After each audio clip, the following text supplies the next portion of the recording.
Hey folks, welcome back to the channel. Today we're tackling one of the most controversial topics in the self-defense world: what bullet you should actually be carrying to protect yourself and your family. In this video, we break down real-world shooting data, FBI testing protocols, and the science of terminal ballistics to reveal the truth behind what really makes a bullet effective for self-defense. Before we dive in, go ahead and hit that subscribe button and notification bell so you don't miss our upcoming videos on training techniques and gear reviews that could literally save your life someday. So grab a drink, get comfortable, and let's settle this debate once and for all.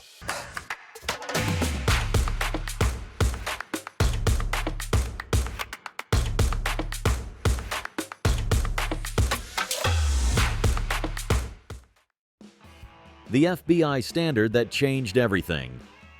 To understand why we carry what we carry today, we need to go back to April 11th, 1986. Miami, Florida. What started as a routine surveillance operation turned into one of the most analyzed gunfights in American law enforcement history. 8 FBI agents confronted 2 bank robbers. When the dust settled, 2 agents were dead, 5 were wounded, and both suspects were killed. But one critical detail stood out. The primary shooter, despite being hit multiple times, continued fighting.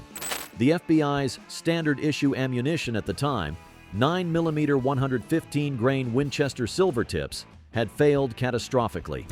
One round that struck the suspect's arm didn't penetrate deeply enough to reach vital organs.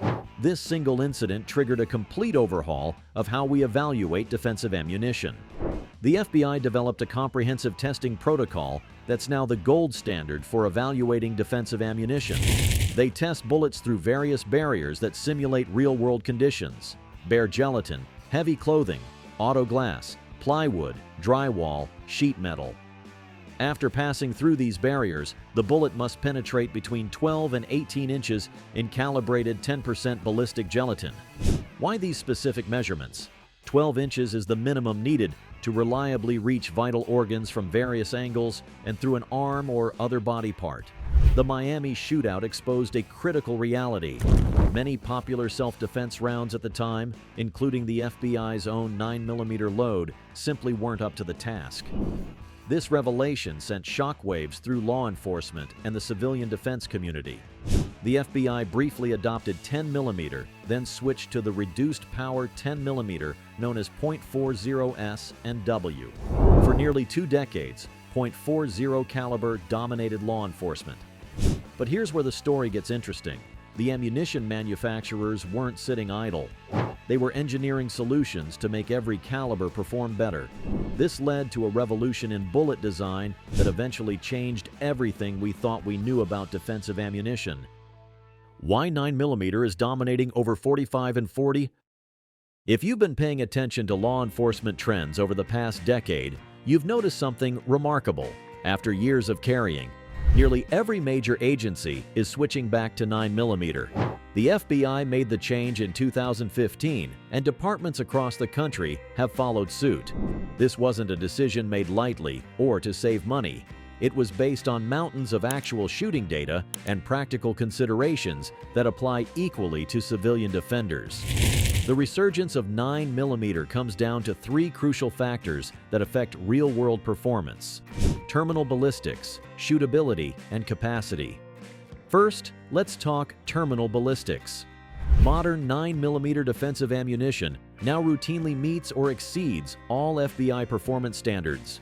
Quality 9mm loads like Federal HST, Speer Gold Dot, and Hornady. Critical Defense deliver 13 to 15 inches of penetration while expanding to around .60 caliber, nearly doubling their original diameter. Which brings us to capacity. A standard Glock 17 holds 17+1 rounds of 9mm. The same size frame in .45 ACP, a Glock 21 holds 13+1. That's 5 fewer chances to stop a threat. In compact carry guns, the difference is even more pronounced. A SIG P365 can hold 12+1 rounds of 9mm in a package that would struggle to fit 8+1 rounds of .45 ACP. Now let's talk about the factor that might matter most in a real defensive scenario: Shootability. Even experienced shooters typically fire follow-up shots 20 to 30% faster with 9mm compared to .45 ACP. Split times, the interval between shots, average around 0.25 seconds with 9mm versus 0.35 seconds or more with .45 ACP. That fraction of a second might not seem significant on the range, but in a defensive situation, it could mean everything. Under stress, fine motor skills deteriorate. Your heart rate spikes. Your hands shake. The FBI's own testing confirmed this reality. Agents qualified higher, shot faster, and maintained better accuracy with 9mm compared to 40 S and W or 45 ACP. This wasn't just true for smaller agents or those with less experience. It applied across the board. The surprising rise of fluted bullets. For decades, the hollow point reigned supreme in defensive ammunition. The concept seemed simple enough. The cavity in the bullet's nose would cause it to expand upon impact, creating a larger wound channel while reducing overpenetration. But in recent years, a completely different approach has gained serious traction: the fluted solid bullet. These machined copper or brass projectiles feature grooves or flutes cut into a solid bullet rather than a hollow point cavity. Designs like the Lehigh Defense Extreme Penetrator and Black Hills Honey Badger have challenged conventional wisdom about what makes an effective defensive round. So how do these bullets work if they don't expand?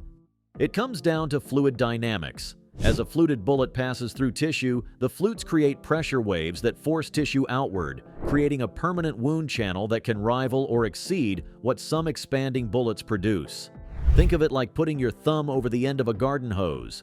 You're not changing the volume of water, but you're dramatically increasing its velocity and disruptive effect. However, there are trade-offs to consider. Fluted bullets tend to be more expensive, often $1.50 or more per round, compared to around $1 for premium hollow points. This price difference can impact your ability to train regularly with your carry ammo. They also have a shorter track record in actual defensive shootings. While lab results and gel tests are promising, we have decades of data on hollow point performance in real-world encounters. Fluted designs simply haven't been around long enough to build the same body of evidence.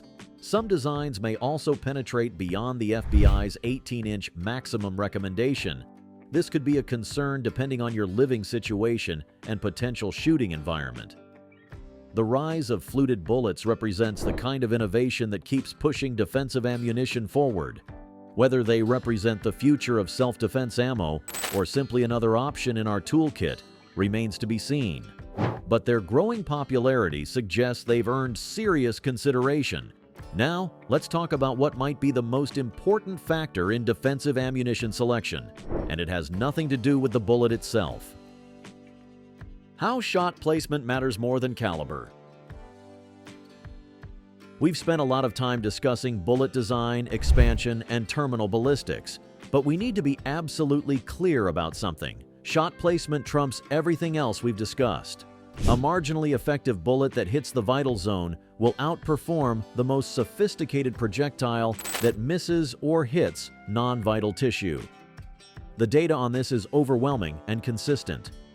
In a comprehensive study of actual shooting incidents, the FBI found that shot placement was the single most critical factor in stopping threats, far outweighing caliber, bullet type, or velocity. Let's get specific about human anatomy and stopping power. There are only two ways to reliably stop a threat quickly. 1.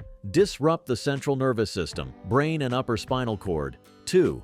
Cause rapid blood pressure drop through significant damage to the heart or major blood vessels. The CNS target zone presents a target roughly the size of a 3x5 index card when facing an attacker head-on. The cardiovascular bundle, heart, major vessels, and lungs, offers a target about the size of a small paper plate. Everything else is just poking holes, which may eventually stop an attacker through blood loss or pain compliance, but won't deliver the immediate incapacitation many people expect. Now here's the reality check. Hitting these zones under stress is exceptionally difficult. In force-on-force training with monitoring equipment, even experienced shooters experience profound physiological changes. Heart rates spike to 150+ beats per minute, fine motor skills deteriorate, visual focus narrows, tunnel vision, depth perception alters, time perception distorts. All of these factors dramatically reduce shooting accuracy. In one study of police shootings, trained officers hit their intended targets only about 30% of the time in actual gunfights. For civilian defenders with typically less training, hit percentages can be even lower. This is why training frequency and quality matter far more than what bullet you're using. I'd rather face an attacker with a .45 who practices once a year than someone with a .380 who trains weekly under varied conditions.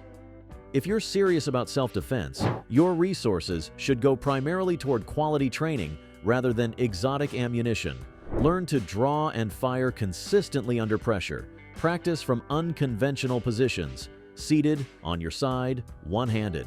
Incorporate movement and verbal commands into your training, and please train in low-light conditions. FBI data shows that approximately 60% of defensive encounters occur in diminished lighting. A weapon-mounted light or quality handheld light should be part of your defensive plan, and you should know how to use it effectively. The most sophisticated bullet in the world becomes irrelevant if you can't deliver it to the target under stress. Master the fundamentals first, then worry about the nuances of terminal ballistics. One other point worth mentioning: multiple hits matter. FBI data indicates that even with quality defensive ammunition, an average of 2 to 3 solid hits is typically needed to physically incapacitate a determined attacker. This reinforces the value of controllability and capacity we discussed earlier. Now let's address a critical aspect that often gets overlooked in discussions about defensive ammunition: legal ammo mistakes that could cost you in court. The defensive encounter doesn't end when the threat stops. In many ways, it's just beginning. If you're ever forced to use a firearm in self-defense, your ammunition choice will likely be scrutinized in both criminal and civil proceedings. Laws vary by jurisdiction, and you should consult with a qualified attorney who specializes in self-defense law in your area. That said, there are several ammunition-related concerns worth understanding. First, avoid carrying handloads for self-defense. Despite what some enthusiasts claim about creating the perfect defensive load, handloads introduce unnecessary legal complications. A prosecutor could argue you created extra deadly ammunition, potentially undermining your self-defense claim. Stick with factory ammunition from reputable manufacturers who have legal departments and can send expert witnesses if needed. Companies like Federal, Speer, Hornady, and Winchester have defended their products in court countless times and can provide expert testimony about why their ammunition is designed the way it is. Second, be extremely cautious with ammunition naming and marketing. Some manufacturers use aggressive terminology like urban warfare, manstopper, or zombie killer. While the ammunition itself may be perfectly appropriate for defense, these names can be twisted to portray you negatively to a jury.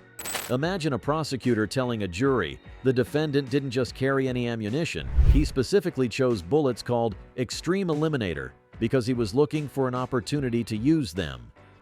It creates a narrative of someone eager to shoot rather than someone reluctantly prepared for self-defense. Third, understand your local laws regarding ammunition types.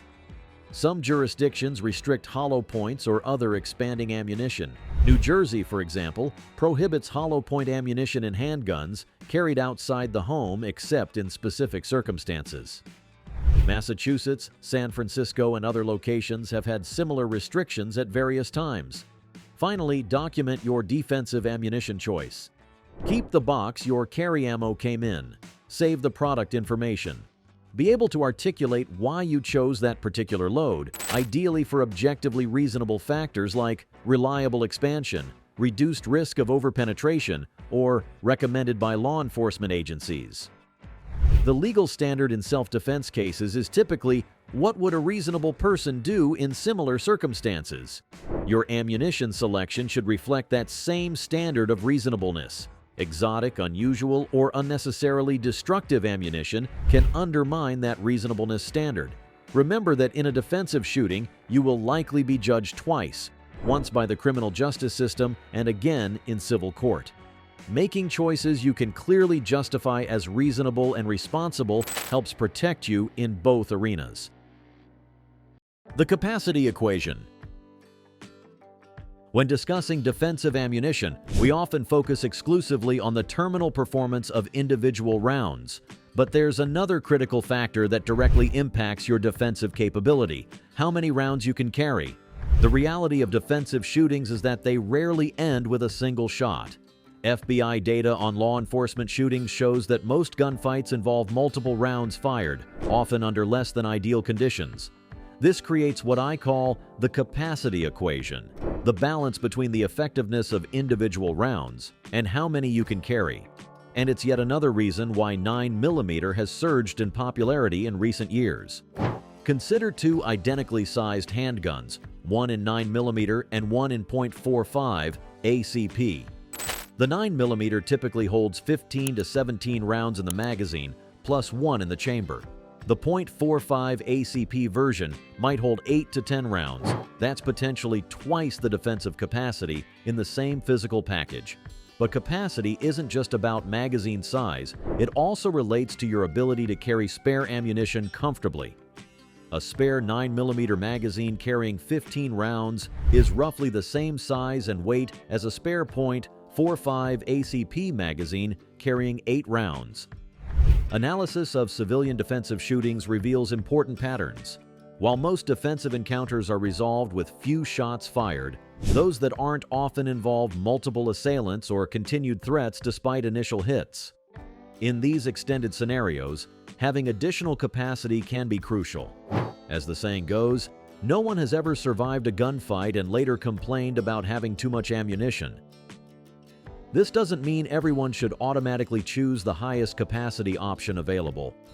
Other factors like concealment needs, physical capabilities, and specific threats should inform your choice. But capacity deserves serious consideration in your overall defensive strategy. The psychological factor. We've spent most of this video discussing the physical aspects of defensive ammunition: penetration, expansion, reliability. But there's another dimension that's rarely discussed yet critically important: the psychological factor. The most effective defensive ammunition in the world is useless if you're not psychologically prepared to use it when necessary. This preparation has multiple components. First, there's confidence in your equipment. Knowing that your ammunition has been thoroughly tested in your specific firearm creates confidence that transfers directly to your performance under stress. Research in performance psychology shows that uncertainty creates hesitation. When you absolutely know your defensive system works, you eliminate one major source of hesitation in critical moments. Second, there's the training component. Regular practice with your defensive ammunition, even if only periodically due to cost, builds neural pathways that support performance under stress. Your body needs to know how your defensive ammunition feels, sounds, and recoils. Finally, there's the mental preparation for the aftermath. Understanding the terminal effects of your chosen ammunition helps prepare you for the psychological impact of using it defensively. This isn't about being callous. It's about reducing the shock factor that can lead to poor decision-making during and after a defensive encounter. Professional training that incorporates these psychological elements is invaluable. Beyond basic marksmanship, seek training that exposes you to decision-making under stress, force-on-force scenarios, and the legal and psychological aftermath of defensive encounters. So after all this analysis, what is the best self-defense bullet? The answer isn't as simple as naming a specific product, but we can offer some evidence-based conclusions. The best defensive bullet is the one you can place accurately on target under stress from a gun that you actually carry. Everything else is secondary. If you found this video helpful, take a second to hit that like button. It really helps the channel reach more people who could benefit from this information. Drop a comment letting me know what defensive ammunition you trust and why. And if you haven't already, subscribe for more evidence-based content on personal defense. Until next time, stay safe and train hard.